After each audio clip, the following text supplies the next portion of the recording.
como la Virgen. Del pueblo. Sí, la del pueblo. El día del Rosario, La el Virgen del primer domingo de octubre. Ahora pasa la fiesta. Esa Una la- fiesta muy bonita. esa es la patrona. Sí, la patrona del pueblo. Y luego la ermita de Esa arriba es la del de Calvario, Fátima. la de Fátima. Esa que está en la sierra. La traen el día primero al pueblo y luego la suben el día Esa es 13. la novena. De octubre también. No, de mayo. Ah, de mayo. De mayo. Entonces había pasa el 1 y el sur el 13. El 13, sí. ¿Y ayer hacen romería o...? La romería, aquí no le hacen romería a la Virgen de Fátima. La romería las hace la Virgen de las Candelas, la pigadora que le dicen la labradora aquí, que la Virgen de las Candelas que le dicen. La Virgen de las Candelas que será en febrero.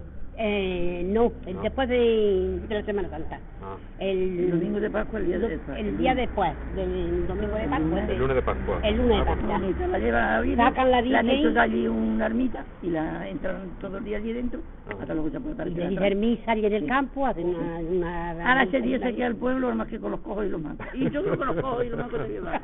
Muchos coches. un coche, todo, de fratera que viene. Eso es locura.